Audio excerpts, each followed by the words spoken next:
उत्तर भारत के एक छोटे से शांत गांव में एक गरीब लेकिन धर्मपरायण ब्राह्मण अपने परिवार के साथ रहता था। उसका परिवार काफी बड़ा था, पत्नी और कई छोटे छोटे बच्चे। घर में आय का कोई स्थायी साधन नहीं था, इसलिए परिवार का गुजारा करना उसके लिए दिन प्रतिदिन कठिन होता जा रहा था।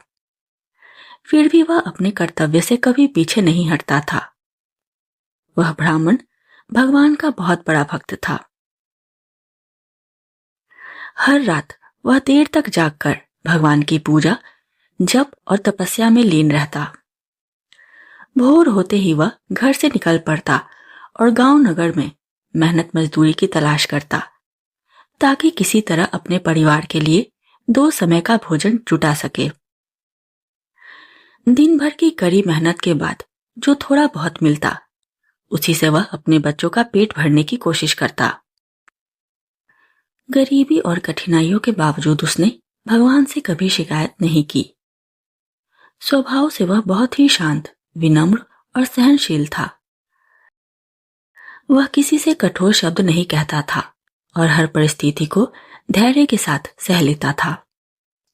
लेकिन उसकी पत्नी का स्वभाव उसके बिल्कुल विपरीत था। वह बहुत क्रोधी और तेज मिजाज की थी।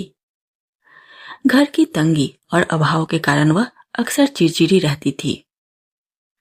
जब भी ब्राह्मण दिन भर की मेहनत के बाद घर लौटता और यदि उस दिन कुछ कमाई न हो पाती, तो उसकी पत्नी उस पर गुस्सा उतारने लगती। वह छोटी छोटी बातों पर उसे डांटती, उलाहना देती और कभी कभी उसे ताने भी मारती। फिर भी ब्राह्मण चुपचाप सब कुछ सह लेता, क्योंकि उसे अपने परिवार की चिंता और भगवान पर अटूट विश्वास था। एक दिन ब्राह्मण काम की तलाश में घर से निकला, लेकिन पूरे दिन भटकने के बाद भी उसे कहीं काम नहीं मिला। थका हारा और निराश होकर वह शाम को घर लौटा। वह धीरे धीरे और डरते डरते आंगन में प्रवेश करने लगा, क्योंकि उसे पता था कि खाली हाथ लौटने पर पत्नी बहुत नाराज होगी। जैसे ही उसकी पत्नी ने उसे बिना कमाई के घर आते देखा, उसका क्रोध भड़क उठा। उसने चूल्हे में आग हिलाने वाली एक मजबूत लकड़ी उठा ली। वह गुस्से में आंगन में आई और बिना कुछ सोचे समझे अपने पति पर उस लकड़ी से मारने लगी। बेचारा ब्राह्मण चुपचाप सब सहता रहा और कुछ भी नहीं बोला। अगले दिन भी ब्राह्मण काम की तलाश में घर से निकला, लेकिन उस दिन भी उसे कहीं काम नहीं मिला। शाम को जब वह घर लौटा तो उसने देखा कि उसके बच्चे भूख से व्याकुल हो रहे थे। यह दृश्य देखकर उसका दिल दुख से भर गया। वह बहुत परेशान हो गया, पर उसके पास करने के लिए कुछ भी नहीं था। मजबूरी में उसने बच्चों को बिना खाना खिलाए ही सुला दिया। उस रात उसे बिल्कुल भी नींद नहीं आई। वह मन ही मन सोचने लगा, धार्मिक ग्रंथों में तो लिखा है कि भगवान हर जीव के लिए भोजन की व्यवस्था करते हैं, यहाँ तक कि छोटे छोटे कीड़े मकोड़ों तक के लिए भी। अगर यह बात सच है, तो फिर मेरे मासूम बच्चों को भूखा क्यों सोना पड़ा? उनके लिए भोजन की व्यवस्था क्यों नहीं हुई? इन्हीं विचारों में डूबा हुआ वह उठकर बैठ गया। उसने अपनी धार्मिक पुस्तक खोली और देखा कि उसमें सचमुच यही बात लिखी हुई है। यह देखकर उसे बहुत दुख और क्रोध हुआ। उसने अपने आप से कहा, यह बात गलत है, बिल्कुल गलत। गुस्से में उसने कलम उठाई और उस वाक्य पर एक लकीर खींचकर उसे काट दिया। फिर पुस्तक को बंद करके रख दिया और चुपचाप लेट गया। अगले दिन सुबह वह फिर काम की तलाश में घर से निकल पड़ा। इस बार पूरे दिन मेहनत करने के बाद उसे कुछ पैसे मिल गए। उन पैसों से उसने लगभग 1 किलो आटा खरीदा और खुशी खुशी घर की ओर चल पड़ा। लेकिन जैसे ही उसने घर के आंगन में कदम रखा, वह हैरान रह गया। घर का नजारा बिल्कुल बदला हुआ था। चारों ओर रोशनी और चहल पहल थी और हर कोई किसी न किसी काम में व्यस्त दिखाई दे रहा था। यह देखकर ब्राह्मण को लगा कि शायद वह गलती से किसी दूसरे के घर में आ गया है। तभी उसकी नजर दहलीज पर खड़ी अपनी पत्नी पर पड़ी। उसके चेहरे पर खुशी की चमक थी और होठों पर मुस्कान। वह बाहें फैलाए अपने पति के स्वागत के लिए खड़ी थी। जब वह दहलीज पर पहुंचा तो उसकी पत्नी मुस्कुराते हुए आगे बढ़ी और प्रेम से उसके मुंह में मिश्री का एक टुकड़ा रख दिया। खुशी से भरे स्वर में वह बोली, आज हमारे सारे दुख दर्द और गरीबी दूर हो गए। आपके एक मित्र ने हमें इतना धन और संपत्ति दे दी है कि अब हमें कई पीढ़ियों तक किसी बात की चिंता नहीं रहेगी। भगवान उसे लंबी आयु दे और उसका जीवन सुखी रखे। पत्नी की बात सुनकर ब्राह्मण हैरान रह गया। वह मन ही मन सोचने लगा, मेरा ऐसा कौन सा मित्र हो सकता है जो इतना उदार हो और इतना सारा धन दे जाए। कहीं ऐसा तो नहीं कि कोई व्यक्ति गलती से यह धन दे गया हो, या फिर मेरी पत्नी ने अपनी चतुराई से किसी भोले भाले आदमी को धोखा तो नहीं दे दिया। ब्राह्मण ने हैरानी से पत्नी की ओर देखा और फिर पूछा, अरे वह आदमी आखिर था कौन? पत्नी मुस्कुराते हुए बोली, अजी आप भी कैसे अनजान बन रहे हैं, जैसे आपको कुछ पता ही नहीं। वही आदमी था जिसकी आपने कल कहीं पर जीभ काट दी थी। ब्राह्मण यह सुनकर और भी चौंक गया।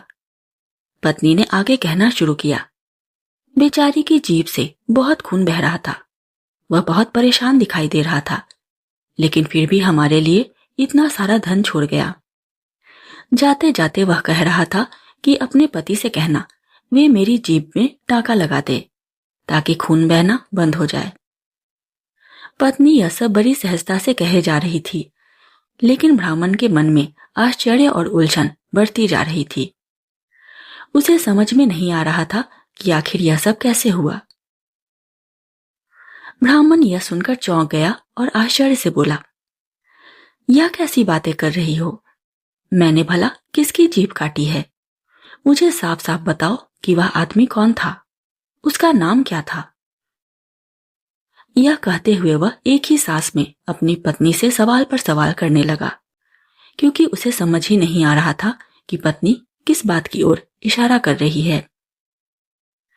पत्नी ने शांत होकर सारी बात बतानी शुरू की।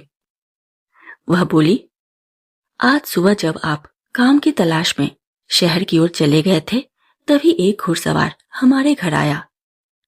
उसके घोड़े की पीठ पर एक बड़ा सा थैला बंधा हुआ था।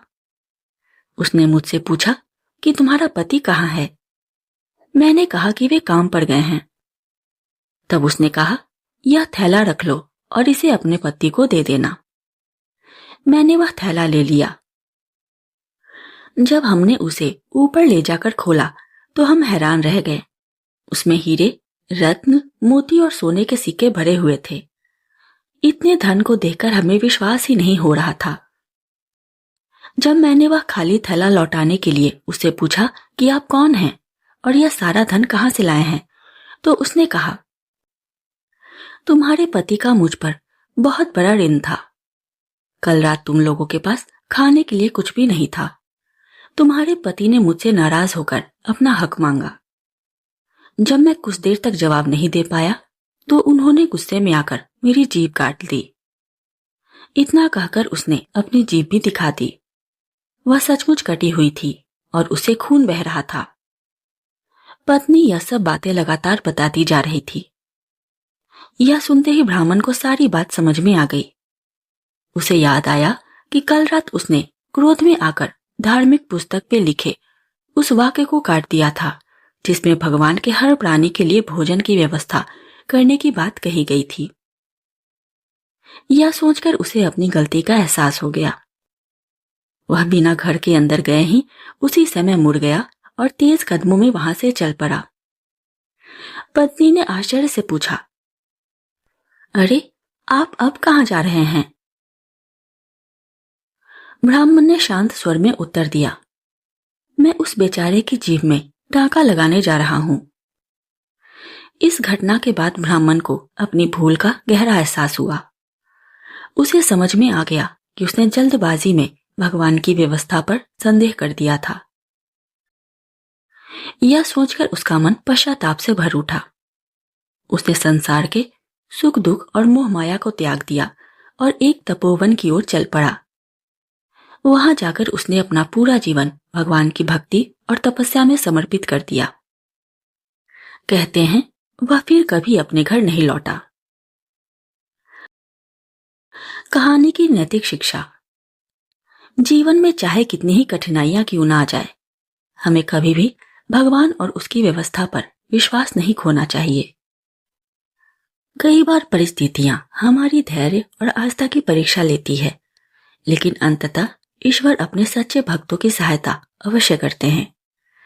इसलिए हर स्थिति में धैर्य, विश्वास और श्रद्धा बनाए रखना ही मनुष्य की सबसे बड़ी शक्ति है। अगर आपको यह कहानी पसंद आई हो तो वीडियो को लाइक करें, दोस्तों और परिवार के साथ शेयर करें, अपनी राय कमेंट में जरूर लिखें और ऐसी ही प्रेरणादायक कहानियों के लिए चैनल को सब्सक्राइब करें। फिर मिलेंगे एक नई कहानी के साथ। तब तक के लिए धन्यवाद।